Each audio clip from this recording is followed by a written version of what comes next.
Today, I'm going to be speaking to Athol Kay, who is a renowned expert on sex and relationships.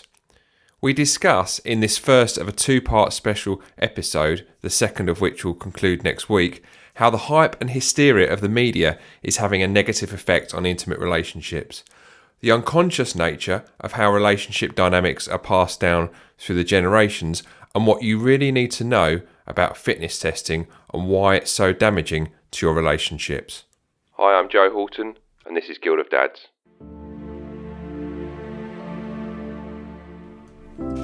Hey, you over there. Yeah, I can see you. Come over. Sit down and join me as I'm about to have a conversation about you. A conversation about what it means to be a dad, a role model, and to live a life of meaning. About your physical health, how you look after yourself, contribute to the world around you, and raise our next generation. A conversation that will shape the vision you have for yourself. Forever.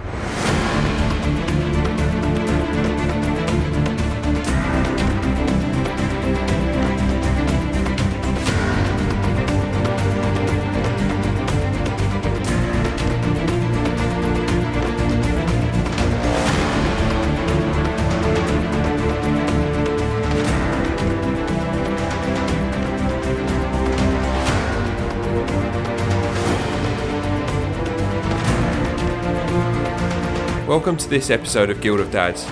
Each week we have discussions about everything to do with fatherhood and being a dad, discussing subjects like physical and mental health, parenting, the contribution you want to make to the world around you, and your relationships.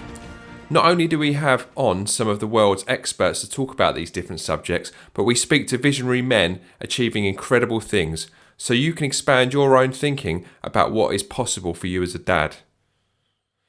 At the moment, I think there's a crisis around fatherhood and how dads are viewed in society as a whole. Dads are telling me that they're feeling undervalued, forgotten, and drifting along in life. Many are looking for more out of life, but just don't know where to start. For the most part, dads are viewed as a bit of a joke in popular culture, specifically someone to be laughed at and ridiculed rather than a strong role model to be looked up to by the next generation, their families and communities. On Guild of Dads, we're starting a much needed conversation around all aspects of being a dad so that you guys listening can reflect and apply what you learn here to your own lives. Athol Kay is an author, blogger, vlogger, and one of the most well-regarded educators on relationship dynamics, intimacy, and sex within marriage. He has penned 2 best-selling books on the subject and coached hundreds of men and couples on the way to achieving the relationship and lives they've always craved. And now for my conversation with Athol. Athol, welcome to the Guild of Dads podcast. Thanks for having me. Nice to see you. It's a real pleasure to have you on here, and you are definitely one of the authors and authorities that comes up over and over again when I am certainly speaking to men and other dads in terms of the whole relationship sphere. Is it a fear or a sphere? I think it should be a sphere rather than a fear, definitely. But you're certainly one of the names that comes up and is synonymous with relationships, and also guys who are trying to work on their relationship, certainly improve their relationships with their significant others. And you first wrote your book, Married Man's Sex Life Primer, back in 2011, and it's been some time since then. And I just wondered what your thoughts are in terms of how the relationship landscape is as we hit 2020 and beyond. Yeah, it's changed a lot, I think. Yeah, and I don't know whether that's just my perspective in terms of having talked to just thousands of people, or it's just the way the whole landscape has changed. If you go back to 2010 and 11, when I really first started doing this, well, I mean, things like smartphones had only been out for a couple of years, and even things like Facebook and YouTube and all that sort of stuff were really in their infancy. So the whole social media thing has picked up. And pretty much one of the biggest problems with relationships these days is that it seems to take only one man or one woman in the world doing something obnoxious or crazy to the opposite sex, and millions of people get up in arms about it. It only takes one, and then that's the news story for the day. And there's hype and aggravation and the wailing and gnashing of teeth, and it just makes it seem more dramatic than it really is for most people. There's an awful lot of people having, fairly mundane, normal, easy relationships that just sort of get glossed over and lost. So I think there's this sort of slow, gradual spin towards viewing relationships as just so freaking difficult and so fraught with pitfalls that you're almost an idiot for even attempting one, let alone speaking positively about them. Are there bad relationships? Absolutely. Are there abusive ones? Unquestionably. But there's a whole lot of good ones too. They just don't make the news cycle.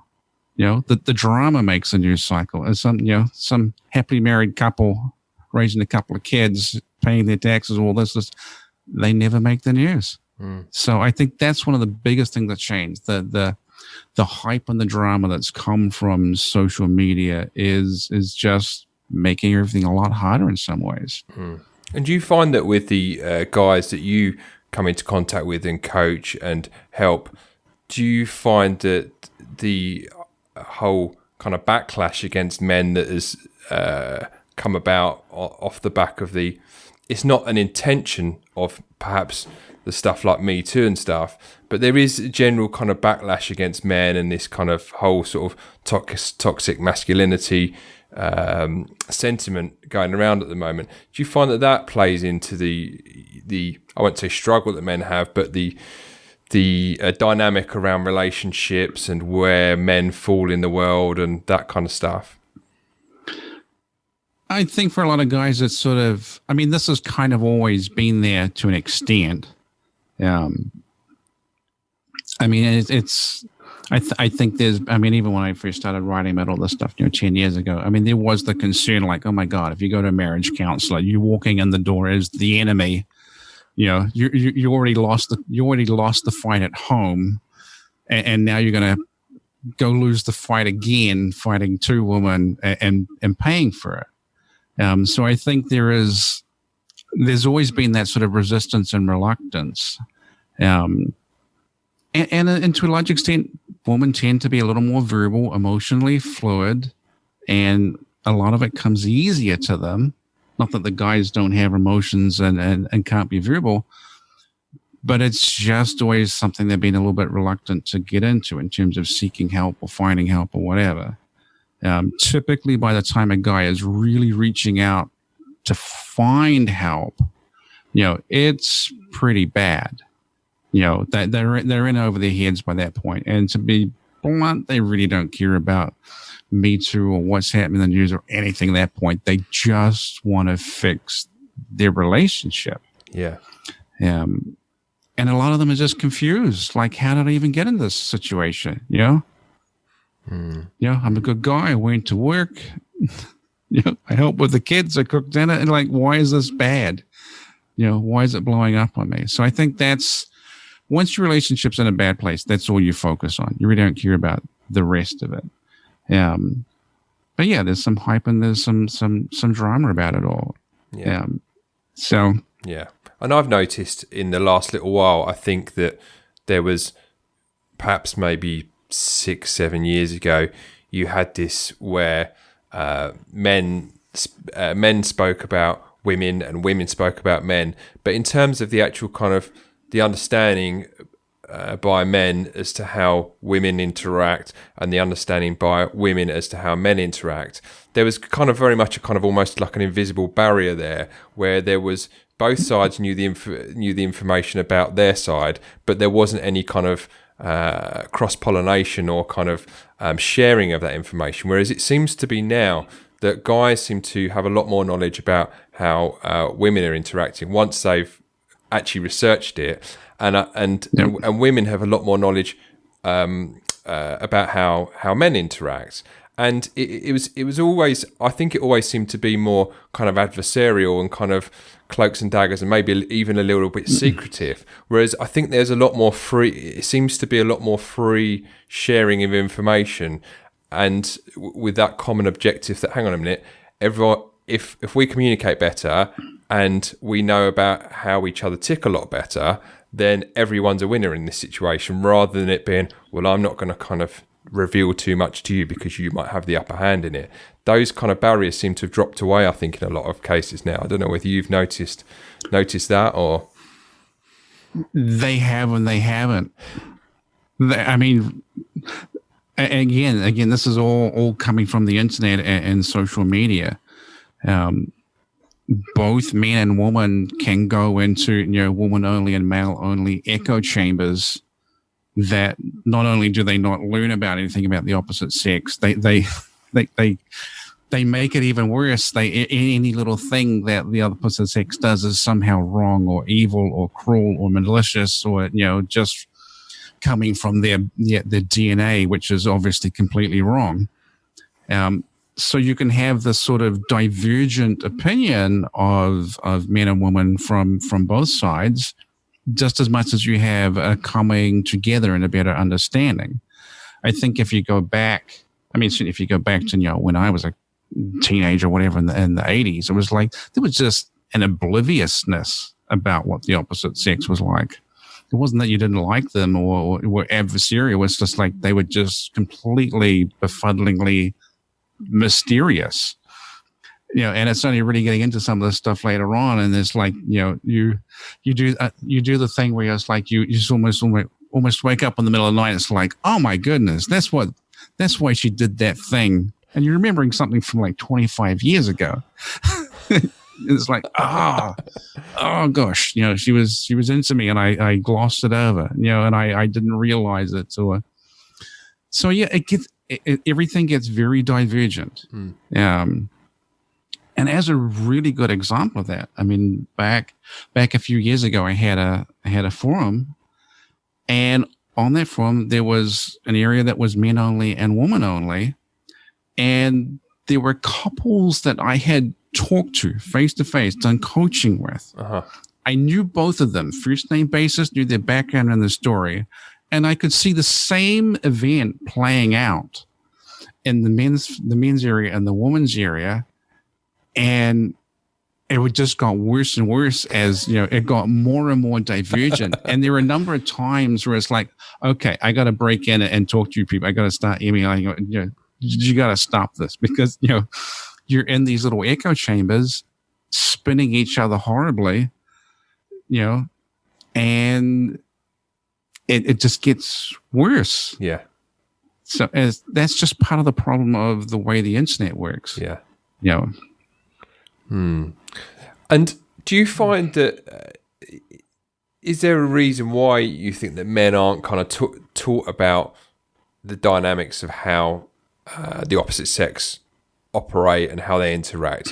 Is it because a lot of the information gets passed down maybe from dads or uncles or other older men, and there's this kind of conception in their head about, particularly around kind of stuff like nice guy syndrome, where guys are typically modelled behaviour by relatives, where it's okay, you need to do everything your wife wants you to do, and kind of happy wife, happy life, and all this kind of stuff.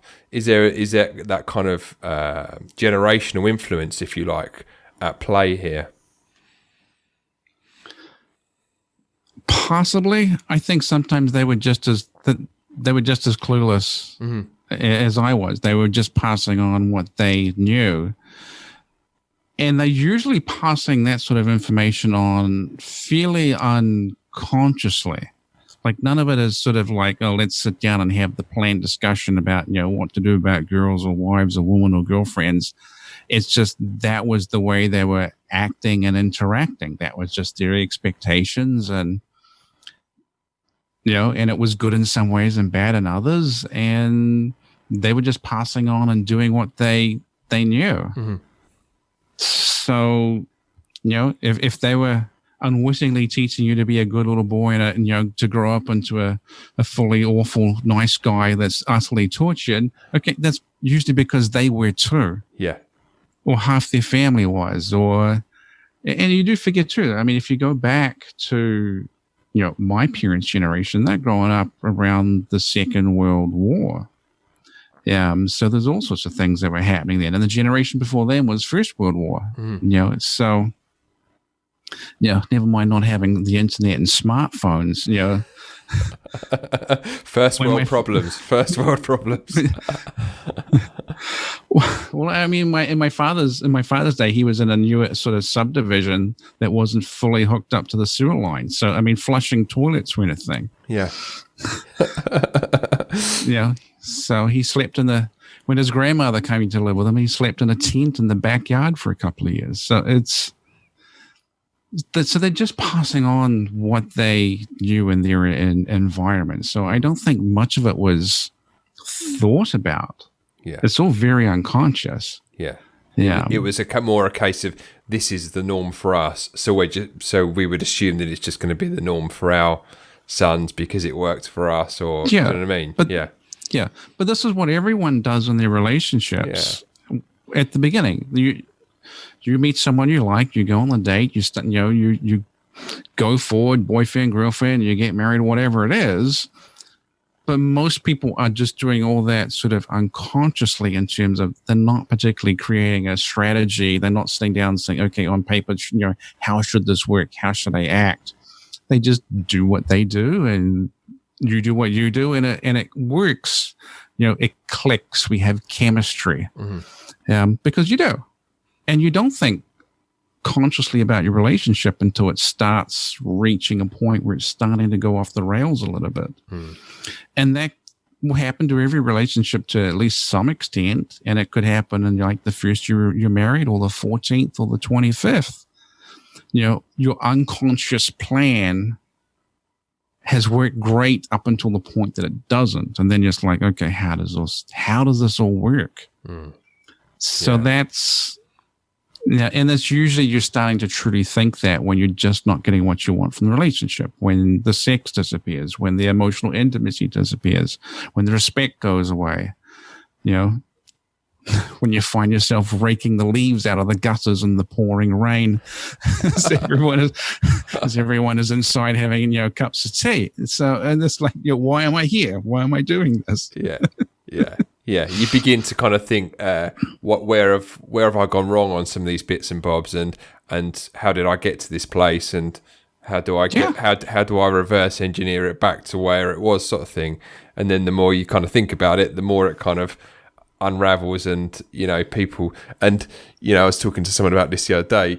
A guy's natural instinct when something isn't working is to just double down and try harder, and actually quite often that just makes things worse, rather than actually kind of stepping back and thinking, well, hang on a minute, let's look at this a little bit maybe more strategically than kind of just let's try harder. Well, but let's try harder. Let's double down. Let's really dig in. Let's just soldier on, push our way through. Okay, but that works for just about everything.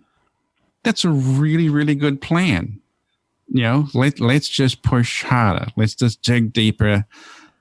It works for so many things. But if you're in a place in your relationship where you've started to go off the rails some, then you find yourself doing the wrong thing with greater determination, and it just gets worse so much faster. Yeah. In fact, the meantime, we've coached guys, and the most productive point of the coaching is where I've literally said, okay, for 3 weeks, I just want you to do nothing.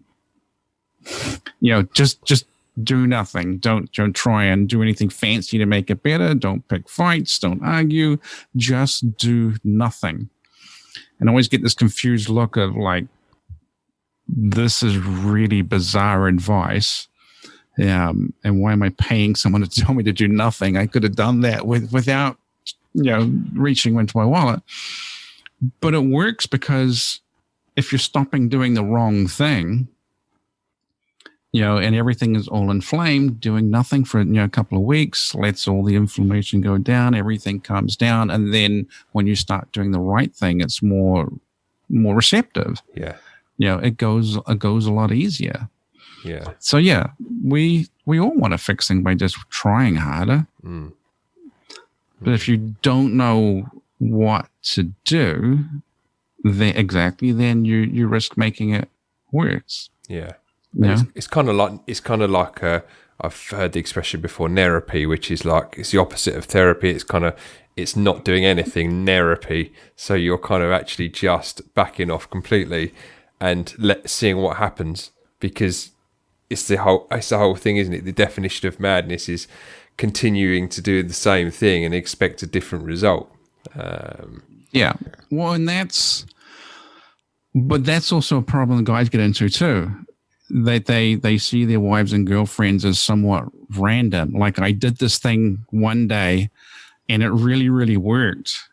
She was really happy to see me, and I got laid and it was really good. And then I tried to do the same thing 3 days later and I got a really negative result. So you get into this problem where, okay, if I try this thing enough times, law of averages, the odds are that I'm going to get what I want, 1 time out of 10. So let me just double down and do this thing 10 times or 20 times or 30 times, so I get some sort of chance of getting what I want.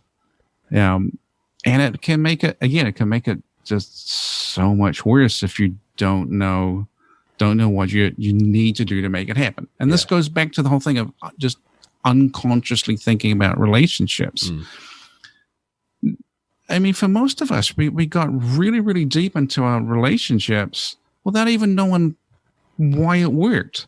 Why was she attracted in the first place? Why did she, what was so great about you that she wanted to, lay on her back with the legs open, get married, have kids with you, put all her chips on the table? What was so great or desirable or interesting about you that she wanted to do that? And most guys don't know. They're just happy it worked, just trying to get a phone number because she had nice boobs, and then I wanted to turn that into a first date, and then a second date, and a third date, and then I wanted to be my girlfriend, and then, and then suddenly I'm in a tuxedo and there's, 200 people and I only know 108, 10 of them, and here I am. Yeah. With no clue of like why it all worked. Yeah. But also, listening to you describe that situation, there is a very kind of organic fun and unpredictability around that. And as well as we'll discover as we go on in this conversation, I think today, that is one of the aspects that often needs re-injecting into the relationship as you go further down the line. Yeah, but you have to know what the actual thing was that was working. I mean, let me give you an example of that. Probably for the first 10 or so years of my marriage, I thought my wife was into me and really liked me because I was pleasant, honest, fun, good guy, helped out around the house, and basically pleasant and agreeable. Well, that's okay. That's not a problem. But the reality is, she was probably more into the fact that I'm tall, from a foreign country, had a different accent, and was somewhat, exotic. So if I'm trying to sort of if I'm the guy trying to reverse engineer like why she was into me, and I'm thinking, okay, it's because I'm a good guy, because I'm nice, because I help around the house, because I'm good with the kids. Let me double down on all that. Okay, well, that's, again, it's nice, but it would just be completely ineffective at regaining that sort of romantic interest. Yeah, what she's actually into, really into, is smart. I get more points when I write a book or coach someone, displaying intelligence. I mean, obviously the people on the podcast can't see this because it's just audio, but behind me is my little bookshelf with my own books prominently displayed. I'm literally, I call this the wall of smart. I'm literally displaying the knowledge. That gets me more points than washing dishes, or listening to her stories or whatever it is. Yeah. Do you want to get involved with a community of other dads who are looking to develop themselves? To continue the conversations we have here on this podcast in a place for dads only that fosters brotherhood, camaraderie and personal growth? Then we have just the place for you. At the Guild of Dads Facebook group, you can connect with other dads on a similar journey, share experiences, offer support and seek support. Most of all, you can get some accountability in your own journey and get involved with the discussions and topics that every dad faces. So look us up on Facebook, join up and get involved with the discussion. Looking forward to seeing you in the Guild so you can start your journey with us today. So that's the difference between that unconscious approach to the relationship where you don't even know why it was really working versus the conscious one where you know why it was working and then you can consciously do those things that are actually effective. Mm-hmm. Ironically, it's often less effort. Sometimes it's only a handful of things that actually really work. And some of them take minutes a day. And some of them are things you were going to do anyway. Mm. Mm. So they're actually not too much of a fuss at all. So, well, often it was the things you were doing because you weren't in a relationship. You were just doing your manly man guy stuff, the things that you were interested in and the things that you were about, that was what was attractive. The number of people I've talked to is like, so why was she interested? I don't know. And it's like, and then they tell the story how they were in a band and, played guitar, and she kept coming to shows. Okay. So when do you play guitar? Oh, it's in the basement. Haven't played it for a decade. Okay, get it out, play it, see what happens. So a lot of what is really attractive is you being you, the best version of yourself. Yeah.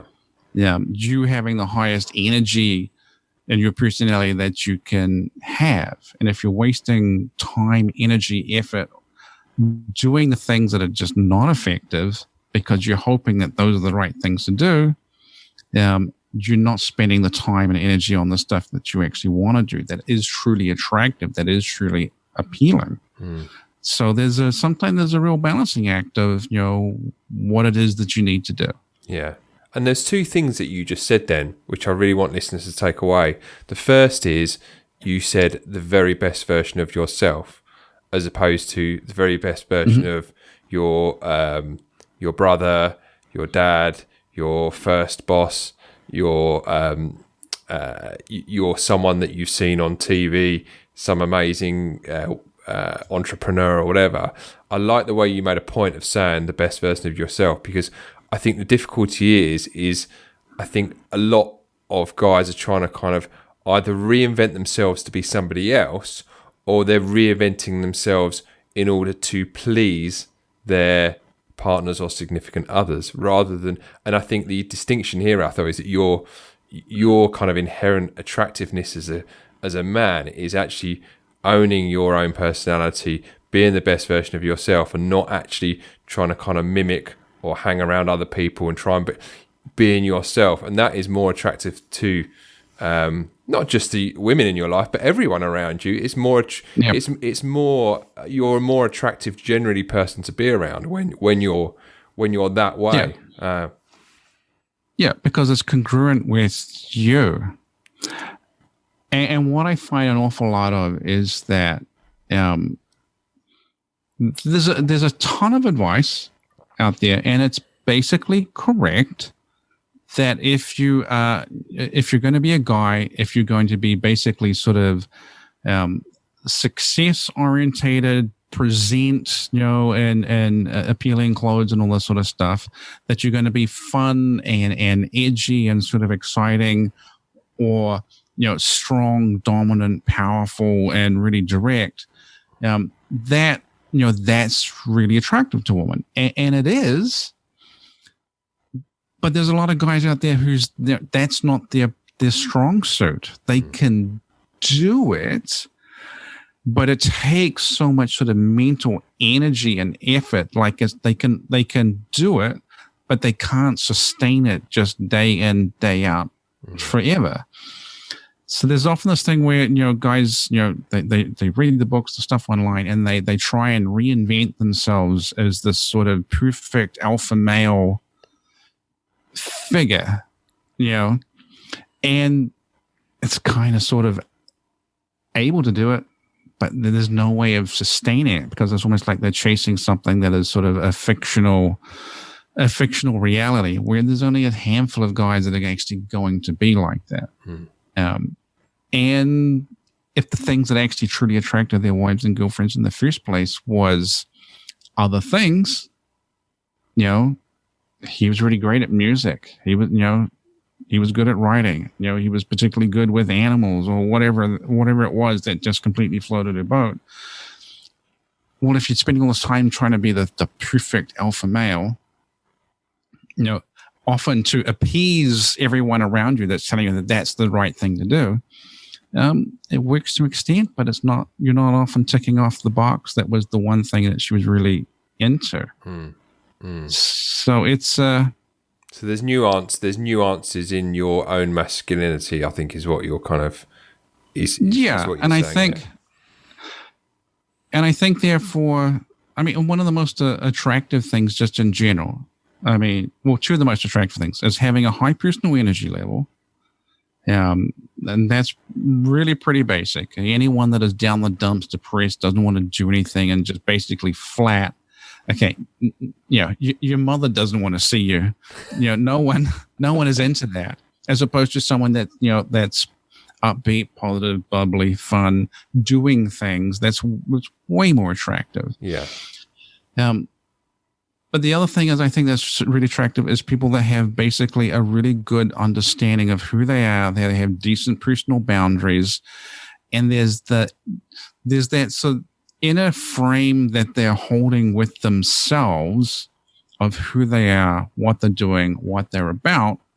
That is appealing and attractive. You may not necessarily want to be them, but you get who they are because they know who they are and everyone else sees it.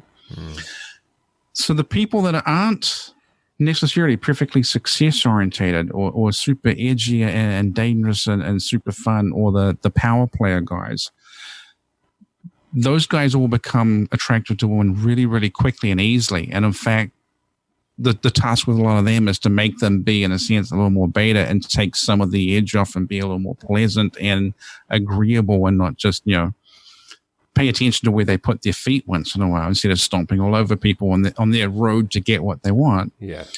So the guys that are basically a little softer, they can be attractive, but it tends to come a little later in their own development as guys and, getting their personality together. Anyone that has a good personal energy and, decent boundaries and aware of who they are is going to be attractive. But if you're trying to be someone else in the hope of attracting people, it's just not going to be sustainable. No. It's exhausting. And I like the way that you mentioned boundaries there as well, because that is something that comes up over and over again when I talk to other guys. And I think the thing that seems to happen quite frequently is that in order to please and pacify, they will often kind of let some of their boundaries slip, if you like.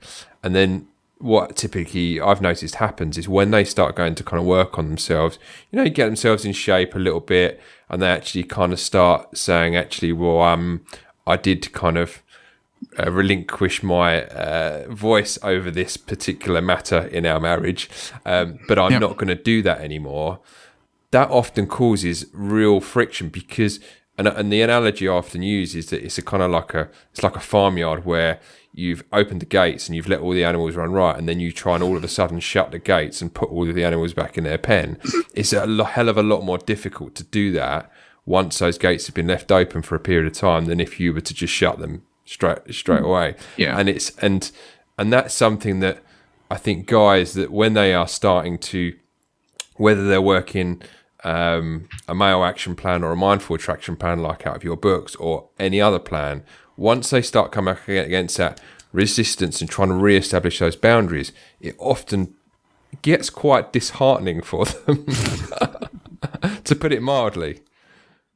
Yeah, and there's the first thing I know too is that there's an awful lot of people who, and this is just men and women too, where they know their boundaries are being crossed and they don't do anything about it,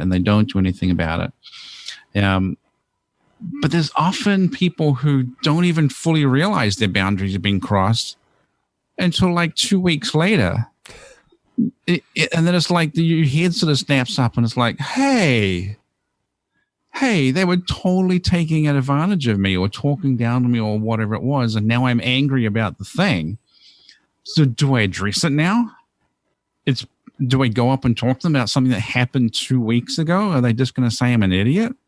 And then you stew on that. And then it's a week goes by. And it's like 3 weeks now. Do I say anything? So there's very often this huge delay between, saying something and actually, getting to the point where you're going to address something. So one of the biggest things I find with people is like, just try and make that delay between when you're actually starting to feel angry and realize the boundaries being crossed. Try and make that shorter and shorter, because you have to practice it. And the more you do it, the easier it becomes. Very often, it's not nearly as dramatic saying something as people think. But if you've really created the situation where you've, set yourself up as the patsy who's going to do everything for everyone, when you start pushing back on that and people can't get their stuff or their time or their chores done for them or whatever it is, they will always resist it. They will always say, no, I don't want to do it. No, this is your job. You do the thing. You pay for that. You take my abuse. You just suck it up. Like that's your job. That's what you used to do. So when you really do push back on something that is genuinely bad, you're always going to get resistance. And for a lot of guys, when they get that wall of resistance, they think, okay, I'm doing the wrong thing here. Look how mad they got. Look how upset they got. Look how bad it's going. And you just have to accept that that's going to happen as part of the process. It will always get worse in the short term before it gets better. So there's many things you have to make things, in a sense, less stable than they were before it can get to a good place. Like before it, it's bad. The situation is bad. You don't like it, but it's stable. It's predictably bad. It was bad this way yesterday. It's bad this way today, and it will be bad the same way tomorrow, because you keep doing whatever the thing is that other people want you to do for them. When you push back on that, it's always going to get less stable. They're going to get mad, upset, unhappy, but it's not going to get to a good place without going through that period of it being somewhat unstable. And that can happen in the sort of the micro sense with like individual chores or things or whatever. Can happen in a sort of a more macro sense of the relationship as a whole. Like if your whole relationship is about you carrying water for somebody else, when you push back on that, you're pushing back on the whole culture of how the relationship is. So start with the small stuff. Don't start with some sort of giant ultimatum. You start with the small stuff. Get a couple of victories under your belt before you get to the big stuff. But it's always going to get worse in the short term. Always. Yeah, because you're kind of doing a rebalancing exercise, and the thing that I think that a lot of guys also struggle with is the aspect of shit tests or fitness tests, and a lot of people don't know what that is, and constantly people will say, you need to start passing fitness tests, or you need to start passing shit tests. And for a lot of guys, many guys now, And this is no kind of criticism, but a lot of guys don't know what you're talking about when you say that. But then when you start to explain it to them and the penny drops, all of a sudden it's like the clouds have cleared and they can see the blue sky, because they've just never ever known what that is. And I think there's a few different commentators online who are beginning to kind of release this information into the mainstream a little bit more, but it's still something that a lot of guys don't know about. So it would be remiss of me, sir, having you onto this show and not ask you what a fitness or shit test is, Athol. Okay, so the difficulty with this is that there's so many things that can look exactly like some form of shit testing. For the most part, we are all testing and evaluating each other all the time to some degree. We're humans. We like social hierarchies. We're kind of just like a troop of chimpanzees in that sense. We like to know who's in charge, who's not in charge, and where we all sit in the pecking order. And this is true of your family, your primary relationship, your kids, your friends, people you work with. We all sort of know this sort of pecking order. And so there's tiny little tests of like who's in charge and, who's in control. Like even what we're doing now, this is your podcast, so you're in charge. I'm going along with the conversation and doing the things that you want. This is just how it is. It's not that anything wrong or bad or horrible is happening. It's just this is the way the social situation is going to work. When you get on a bus, the bus driver's in charge. That's just how it works. So there's lots of little tests and social cues that are just all happening unconsciously. We don't really need to pay attention to them. They just work. This is why you have people who have autism or Asperger's. This is why they get in social trouble, because they don't see those little cues. When we're talking about fitness testing or shit testing, that's when someone wants to get something from you. Again, whether it's your time, your money, doing chores for them, whatever it is, they want to get something from you. And they kind of know that they want to get something from you. And they basically demand that you comply with giving them this thing without any sort of reward or payment to yourself. It's like, so if someone is saying, hey, come to my house on Saturday, I got to clean my garage out. I got to move a whole bunch of boxes, do a whole bunch of stuff. I need someone to help me with stuff. Okay, so you go do that. Next weekend when it's your turn and you say, hey, can you help me? They're like, yeah, busy, sorry. So it's like you're doing things for them, but they don't do things for you. And that can be as simple as could you get me a glass of water? Can you just finish off the laundry? Can you just cook dinner every night of the week? Can you just, let me sit here on a pink cushion and have you run around me doing everything so my life is absolutely perfect without lifting a finger? This is when we start talking about things that are true fitness tests, when people are trying to get something from you without you getting anything in return. If it's a balanced relationship, you do things for each other. But if it's just you doing things for them, you are failing fitness tests or shit tests or whatever you want to call it. So you have to stop that. You have to stop. The easiest way to combat it is just to say no. You go do that. No, I'm not going to help you. No, I'm not going to give you another $20. I've given you $20 23 times now. Some of it's going to come back. So that's what a true test is, when someone is trying to get something from you to basically see, whether you'll comply. And some of it is just, they're just throwing out fishing hooks to see if you will bite. Hey, will you go do the thing? Oh, you did it. Great. Well, you my new go-to guy for someone that's just going to do a bunch of stuff without anything in return. Mm-hmm. And for a lot of guys, especially when women, asking us to do things, especially when it's really attractive woman asking us to do things, there is this hope and sort of expectation that, like, if I do this stuff, I'm going to be making some sort of traction or headway in the relationship. She's going to like me more. She's going to respect me more. She's going to be more interested. And there's a lot of guys that just can get caught up in the thing of like running around doing chores and tasks and the hope that some sort of relationship is going to, appear, or the hope that some sort of affection is going to show up, or hope that more sex is going to happen. And that's not the agreement at all. It's just, she just asked you to do a whole bunch of stuff for her. Mm.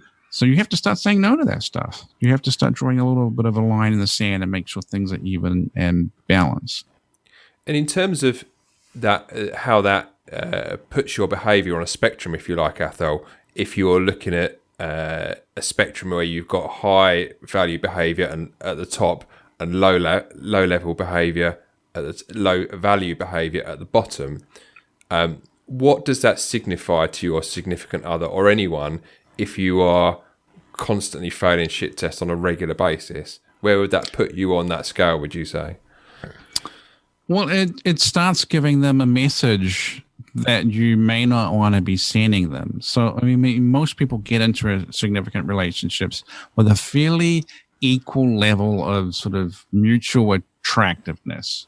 You know, I'm an 8 out of 10 and she's an 8 out of 10. It's balanced. But then if you spend the next couple of years doing everything, bending over backwards, treating her like she's better than you, well, then you're kind of acting like you're a 7 and she gets to act like she's a 9. And the relationship is horribly unbalanced. And, don't know if you know this, but 9s do not want to sleep with 7s. They don't respect them. They might find them pleasant and likable, but as a friend, and you can basically work yourself doggedly and determinedly all the way into the friend zone by just treating her like a princess and you as a pauper, when at the beginning you're actually kind of equal and fairly even. Mm. I did some guy stuff, she did some girl stuff. It was balanced. Yeah. So you can sabotage your own relationship by just doing failing tests constantly. And do you find that fitness tests go hand in hand with covert contracts, which are another kind of feature of this, if you like, family of behaviours that goes around fitness tests, along with kind of orbiting behaviour as well, and it's kind of covert contracts are again something which kind of really throws guys off, but is often at play with fitness tests. Yeah, I mean that happens an awful lot. I mean, that kind of just propels you into it. If you have a sort of a genuine belief, like if you do all these nice things, they will like you, respect you, want to be with you more, whatever. That sort of powers you to just fail the fitness test. It's like, oh, this is a good plan. I'm going to hang around and orbit, and then it's going to be my time. It's going to be my tune or whatever it was, which I sort of ironically was a really great plan in caveman days. You just had to be around long enough for the most of the tribe to be eaten by saber-toothed tigers or whatever it was, and then you were the head guy in charge, and you're the number. You just had to wait. Illness and disease and the neighboring tribe coming over and killing people was a good plan. You just had to wait and be there. And it just doesn't work now. So I think we get into this thing where we believe there's going to be a payoff. And this is one of the things I think most people that are basically nice, basically pro-social, completely misunderstand about being nice. Almost all of us believe if we are nice to other people, they will like us. And the reality is, when you're nice to other people, it makes you like them more. And it doesn't necessarily do anything for this other person. So if you are constantly doing things for another person, it just reinforces how much you like them, how much you care about them, how much you focus on them. And if they're not doing anything in return, they don't like you anymore. You're just the same person that you were. In fact, they may start disliking you because they feel like they should be doing something in return, but they don't want to. So there's often a case where people get into relationships where the whole relationship is almost invented and carried by them and sustained by them. And the other person is doing much of nothing. To give you a really good example of this, that'll sort of really throw it into stark light. My youngest daughter, before she turned 1, we gave her a stuffed toy, and it was a yellow bear, and it's called the exciting name of Yellow Bear. And she loved it and cared for it and hung out with it, and it slept with it, and now it's probably half the weight that it was when we first got it, and the fur is all worn off and all this sort of stuff. But she loves Yellow Bear. I mean, she's 20 now. There's still something precious to it. She loves it. Okay, Yellow Bear is just a stuffed toy. He doesn't care about her at all. He has no feelings for her. The whole relationship is invented by her on her side. And it's carried and sustained by her on her side. And Yellow Bear is completely inert. And there are times in our relationships we are creating it and inventing it and carrying it and doing all these things, and we're just getting more and more committed and hooked into it. And the other person doesn't care, is oblivious, and they're basically becoming like our version of Yellow Bear, where they just don't care. Yeah. Because they're doing nothing in return. Yeah. Yeah. And in fact, the guys that I see who are the most fixated on their wives, like the most in love and hooked in and just completely desirous, are the guys that are trying to do everything. And they're not getting the love, they're not getting the affection, they're not getting laid. They're completely and utterly in the friend zone with you. And their feelings are just reinforcing more and more with everything they do to try and connect. The reality is, if they backed off some, they would probably have a little bit of a better chance. Now, usually at this point in the podcast, I would do a summing up of my key takeaways from the discussion with my guest. But as this is a 2-part and the second concluding part is going to be next week, I'm going to save a more full summary for the end of my conversation with Athol next week.